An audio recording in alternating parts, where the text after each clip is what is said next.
Shalom, peuple de Dieu, Balandi émission, il y a chaîne Nabiso où il y a na parole TV et te suis vraiment et pour ça les lots ya koyamba. Papa Nabiso, le pasteur Jano Bokassa, notre daddy, notre père, les lots te lingi toloba na o etaleli la destruction de l'héritage du son négatif.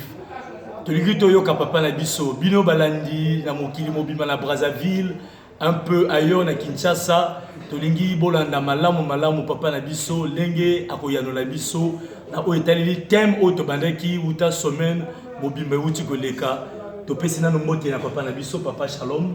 Oui, shalom serviteur de Dieu, et je veux aussi saluer tout le monde qui nous suit et tous les enfants de l'église Centre Missionnaire Parole de Vie et tous nos abonnés, ceux-là qui aiment nous suivre dans notre chaîne Parole de Vie TV, et je vous salue au nom de Jésus-Christ. Bonjour.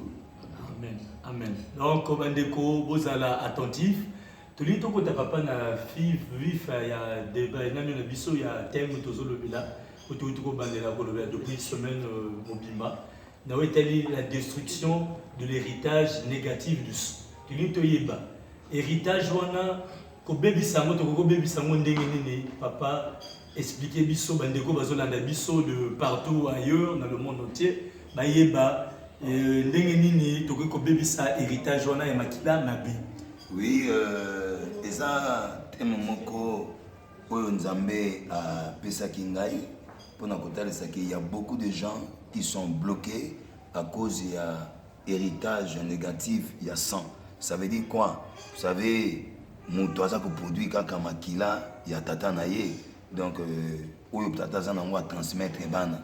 Donc toute na ba famille oyo papa zena ba malade, papa zena ba difficulté ba transmettre ngo pa ya bana. Et tout le monde qui beaucoup plus na histoire na biso na Genèse, et là tout le monde Abraham ndenge akosaki et ndenge pe azena première stérilité, ndenge pe ekitaki pe les soucis pas ya Isaac aussi a joué la même chose et qui pas Jacob, et stérilité qui petit pas ya Jacob pas ya Rebecca et qui pas ya Rachel et tout ça qui biso to pe que non ezana biloko toza ko yamba pa ba boti na biso comme héritage.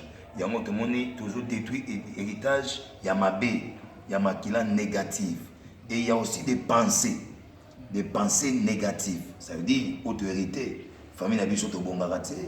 Famille se sent dans mon côté. Et makila wana pensée wana c'est entourage aujourd'hui. Il y a milliers aujourd'hui. Il y a toujours ben héritage. Il y a 100 pensée à ma bé et bloqué ça makila ou état molaka bino.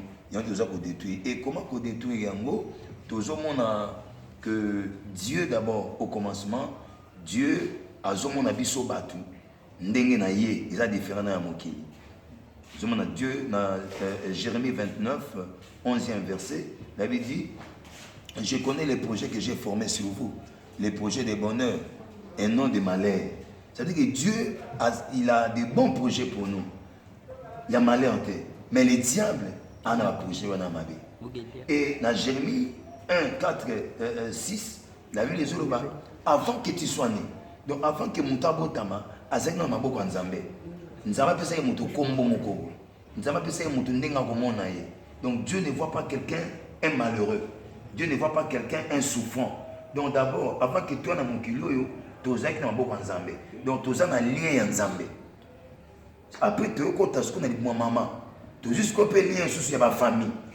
Mais avant nazali moi maman na ngai, Dieu m'avait déjà choisi, il m'avait consacré son serviteur. Mais quand je sors sur la terre, je suis dans ma famille, ma famille. Maintenant, quand je passe dans la souffrance, non, pendant que tu passes dans la souffrance là, Dieu a une position initiale papa. Et maintenant, Nzambe azolinga mutu azonga na ndenga monelaki. Mais ce qu'il faut muta salani, il faut mutu abima. Abibisa ba lien wana, héritage wana. Et moi dans Genèse 12, Dieu dit à Abraham, Dieu voyait la grandeur d'Abraham. Mais là où Abraham était, ça empêchait Dieu d'agir. Parce que c'était dans l'héritage. Il y avait un ancêtre naïf. Papa et Abraham, Terah, ils servaient d'autres dieux. Et le sang, quel a été le sang faisait par Abraham? Et Dieu devait dire à Abraham, quitte. Ndemoni Abraham, il fallait abima. Yo mutozolo nanga. Ozama mama kila ya nzambe kati na yo. Ozama biloko nzambe kati na yo. Mais makila moko négatif, ils ont empêché nzamba ça. Il faut longwa na makila moko négatif pour nzamba ça. Tant que tu n'as pas encore quitté au BBC, bah, héritage négatif, la santé, ça sera aussi impossible que Dieu ça. On a vu ça par Abraham.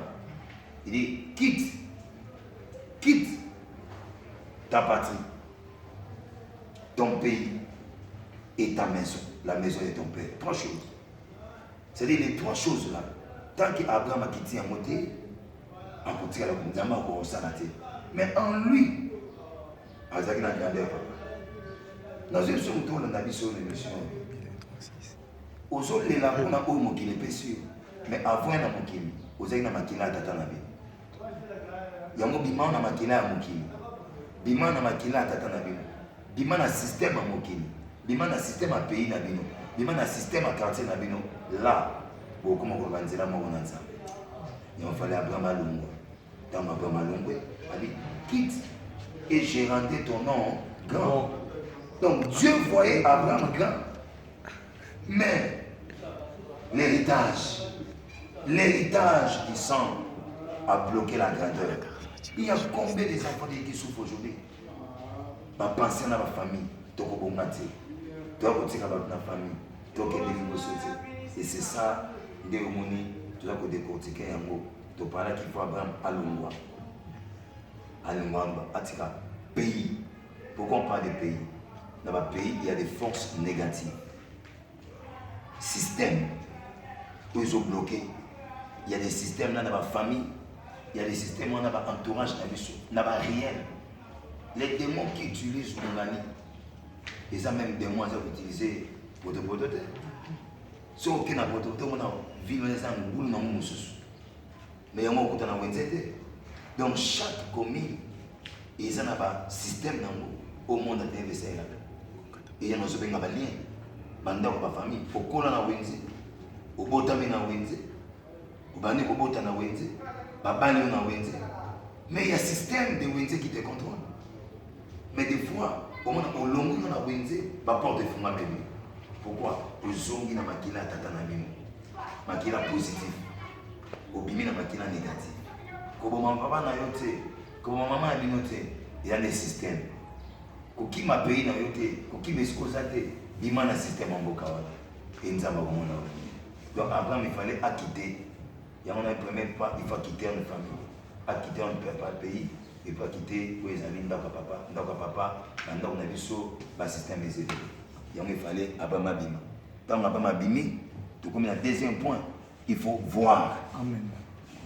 Il faut voir. Il faut en voir comme Dieu. Amen. Tant que Bimi, mis se font moi. Genèse 13. Pendant qu'Abraham était avec Lot, Abraham était avec l'écolote. Il y a des gens qui nous empêchent à regarder le ciel. Et quand tu regardes le ciel, c'est que tu commences à voir comme le ciel. Mais tant que tu es encore dans la maison de votre père, vous avez des sons négatifs que vous avez hérités. Difficile de regarder le ciel. Et il faut se séparer avec les gens. Il y a certaines choses. Ils ont un bac, ils ont un bilot, ils ont un missara. Où est-ce qu'on empêcher? Lorsqu'Abraham a cambré dans l'autre, mon mission Abraham est moni. Et Abraham a moni. Vraiment, merci beaucoup, Papa Bilo. Vraiment, que vous avez été de Kobisi, que vous allez distraiter. Pour te, oh, ils allaient kaka introduction, Papa Nabiso a formé moi parenthèse. Tu lui dis, Papa, comment faire pour quitter le système? Bon, pour quitter le système, c'est d'abord avoir la pensée de Dieu. Voir comme Dieu, c'est ce que je dis. Tu sais, avant Ganaya Panayo, par exemple, Nakutani na Diake Blaise, na Outi pas Diake Blaise, na Solina Diake Blaise.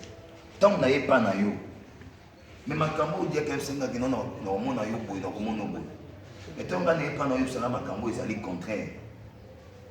Nani on dit ma oyo zolo. Mais na bossa ni o dia que beza loba kinanga. C'est ça. Non je dis que beza le kola nzambe. Avant toi na mokili to zaki pas nzambe. C'est Dieu qui nous a engendrés. C'est Dieu qui a déposé les choses en nous. Dieu connaît qui je serai. Il m'a envoyé sur cette terre avec une mission. Jésus est venu pour moi. Avec une mission de mourir pour l'humanité. C'était sa mission. Mais tout ce que le monde de peuple pouvait parler à Jésus, il a dit Jésus, parce que Jésus voyait comme Dieu. Maintenant, pour nous comprendre le système, il faut voir Nzambe. Quand tu regardes comme Dieu, au comme bima, au comme les six quand aux hommes dans le Nzambe, au comme le système. C'est ça. Et nous, on a pensé à Papa Nabino. On a pensé à Nzambe Zali. Je suis grand. Je suis un homme béni. Je suis une femme puissante. Je suis un homme riche. C'est ça la pensée de Dieu. Je ne suis pas malade. Maintenant, quand tu es dans telle pensée, automatiquement, ceux qui sont malades, ils sont dans le malade. Non. On a pensé à Nzambe. Je ne suis pas malade. Il avait dit que les faibles disent que je suis fort. Voilà. Maintenant, c'est le système qui vient nous imposer. Tu es malade. Tu ne mourras. Tu vas mourir. À cause de la situation. Il faut bima. Quand on bimi dans le système, on bimi dans le milieu, on a encore aux antinate. Milieu, bateau, on a encore aux en valette. Le bateau, on a encore aux antinate. On bimi dans le milieu, tu commences à parler comme Dieu. Tu es avec eux, mais ce que tu parles, ça étonne les gens. Prenez l'exemple de David, un petit, non? Et le roi était là, Goliath était là, ses grands frères étaient là. Et regardez les discours de David et les discours de ses frères. Tout le monde tremblait. Mais pourquoi cet enfant qui était un enfant, mais n'a pas eu peur de Goliath? Donc David ne voyait pas comme. Donc David a quitté le système. Donc David voyait que non, je suis un homme grand. Celui qui est à moi est plus grand. Dieu dit à Jérémie, ne dis pas que tu es un enfant. Ça veut dire quoi? Vois comme grand. Donc quand tu commences à voir comme grand, automatiquement, tu n'es plus dans le système. Tu commences à voir comme Dieu. Vraiment, merci papa, merci révérend pasteur.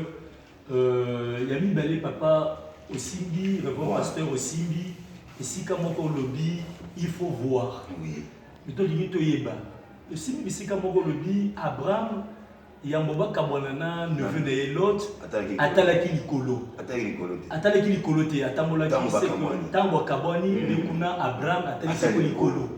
Tu dis, tu papa. Donc l'autre a dit qu'on empêchait Abraham Atalaki Likolo. Ah, donc l'autre, on a dit qu'on empêchait Abraham Atalaki Likolo. Oui. Si tu dis, tu papa, Ndéni, Yakota Likolo, pour que Miss Nabiso. Voilà. Batumuso Zana Bango, Bakou Suka Makamouya. Culture.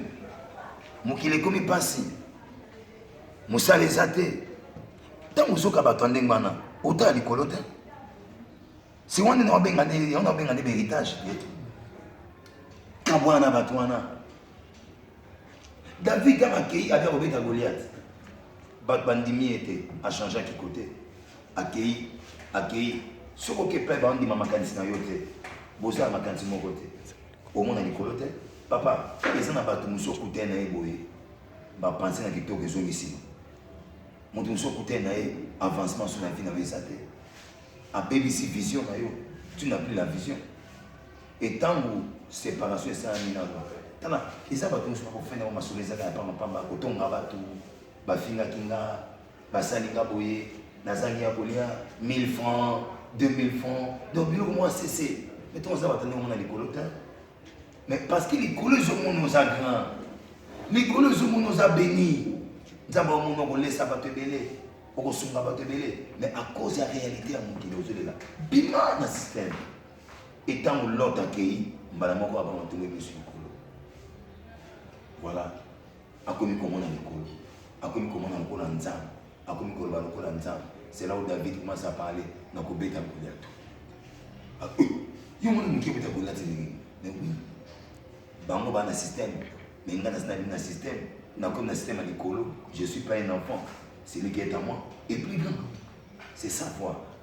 Maintenant, les diables n'aiment pas Batman Monde. Merci, vraiment, papa, révérend pasteur Jean Boukassa, tu as aussi appelé dans Dengue, tu as mis une émission na biso, na chaîne na biso, TV, Parole de vie.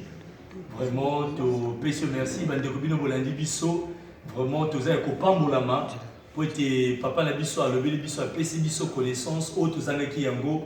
Vraiment, papa, Zambé a bâti les choses sur le Kodeka. N'a pas bâti le Komoko, net le lot tout n'ingate. Parce que suite à le lot mouké, nous sommes mouké le lot. Au moins, il faut voir. Papa, montons à ça, c'est le système. À quoi nous avons un système? Jamais. Satan a connu un système. Quand on parle de Satan, Satan zali monde, Satan zali démon, Satan zali péché. Kobima na système en monde, au commande en zambete. Ce kobima système en monde, nde wana au monde à ce qu'on est en zambasa. Mais dans 2 Corinthiens 4, Babi le prince de ce monde vous a aveuglé pour nous commander l'évangile. Il nous a voilés. Donc il y a des endroits où on a béni ma maison à parents ma système à Mokili, ma système à famille, ma pensée diabolique, ils ont voilé Bissot. Ils ont empêché Bissot. Ça nous empêche de voir comme Dieu. Les princes de ce monde.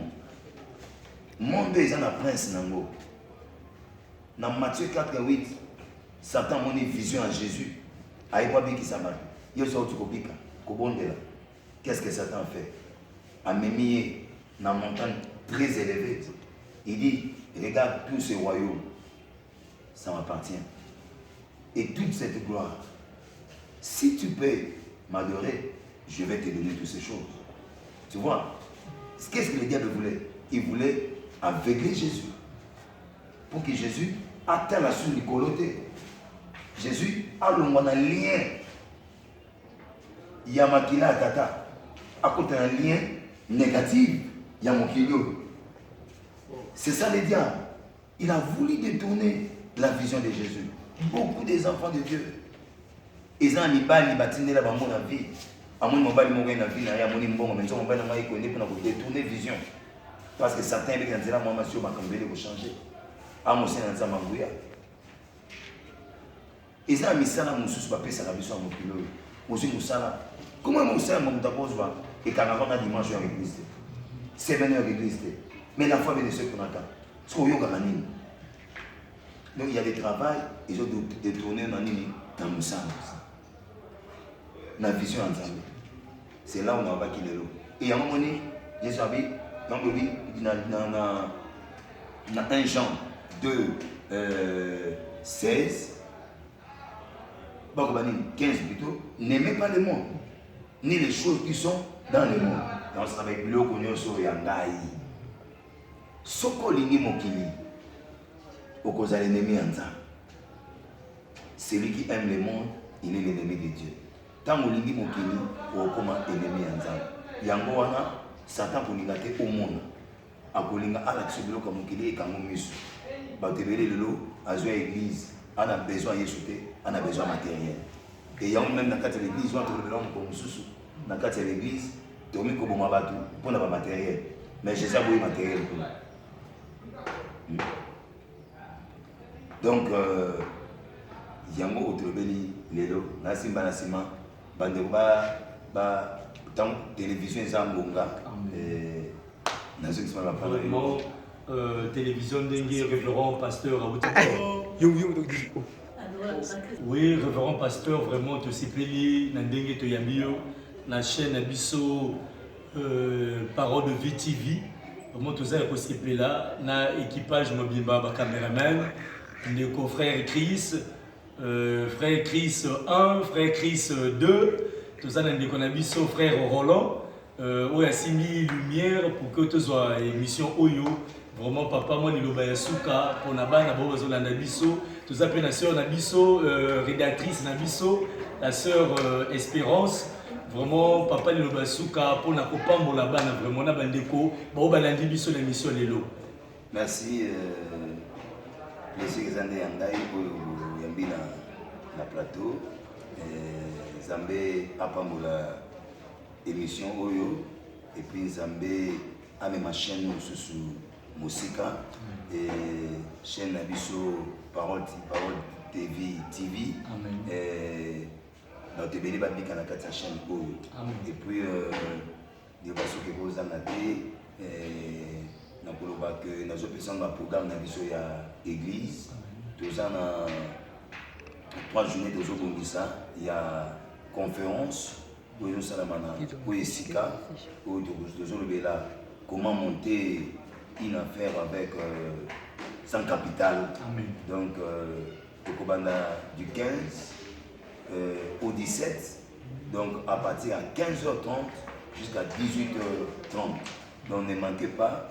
Il y a cause en sagesse pour comprendre que tu peux aussi recevoir quelque chose. Au départ, il y a un Zambé, il y a une fiche d'Abisso, où il y a un groupe plan.